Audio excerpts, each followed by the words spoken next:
മക്കളെ, കുട്ടികളെ, ഗായ്സ്, ഇന്ന് നമ്മൾ ചർച്ച ചെയ്യുന്നത് പഠനം എങ്ങനെ സുഗമമാക്കാം എന്നതിനെ കുറിച്ച്. വലിയ സൂത്രമൊന്നുമല്ല കേട്ടോ.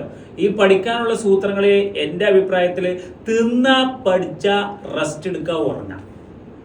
തിന്നാ പഠിച്ച റെസ്റ്റ് എടുക്കുക, ഉറങ്ങാം. ഭക്ഷണം കഴിക്കണം നല്ലോണം. നമ്മൾ നല്ല കലോറി ഉള്ള ഭക്ഷണം കഴിക്കണം. അപ്പോഴേ നമുക്ക് പഠിക്കാൻ ഒരു എനർജി ഒക്കെ കിട്ടും. രണ്ടാമത് പഠിക്കുക എന്നുള്ളതാണ്. പഠിക്കുക നമ്മൾ പ്ലാൻ ചെയ്യണം. നമ്മൾ സ്വന്തമായി ടൈം ടേബിൾ ഉണ്ടാക്കണം. ഓരോ സബ്ജക്റ്റിനും സ്വന്തമായി നമ്മൾ ടൈം ടേബിൾ ഉണ്ടാക്കണം. അതിൽ 25 മിനിറ്റ് ഉള്ളൊരു ടൈം ടേബിൾ ഉണ്ടാക്കിയിട്ട് മൂന്നാമത്തെ കാര്യം റെസ്റ്റ് എടുക്കുക എന്നാണ്. 5 മിനിറ്റ് റെസ്റ്റ് എടുക്കുക. അപ്പോൾ ഓരോ സബ്ജക്റ്റിനും പ്ലാൻ ചെയ്തിട്ട് നമ്മൾ മുന്നോട്ട് പോകണം.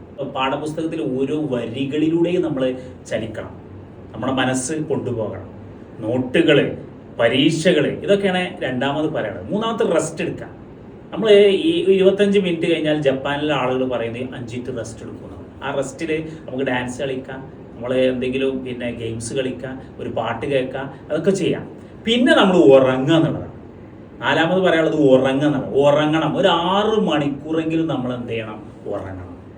എന്തിനാണ് ഉറങ്ങുന്നത്? നമ്മൾ മെമ്മറി, സയൻസ് പറയുന്നു മെമ്മറി ഫുള്ളി ചാർജഡ് ആവാൻ 6 മണിക്കൂർ വേണം എന്നുള്ളതാണ് സയൻസ് പറയുന്നത്. അപ്പോൾ നമ്മൾ ഉറങ്ങണം.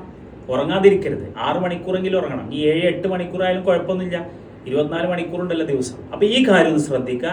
പഠിക്കാനുള്ള സൂത്രങ്ങളാണ് പറഞ്ഞത്. തിന്നുക, പഠിക്കുക, റെസ്റ്റ് എടുക്കുക, ഉറങ്ങുക. ഇനി ഇതിലെ ഓരോ പോയിന്റ്സുകളും അടുത്ത വീഡിയോസിൽ നമുക്ക് പറയാം. ഓക്കെ, നന്ദി, നമസ്കാരം.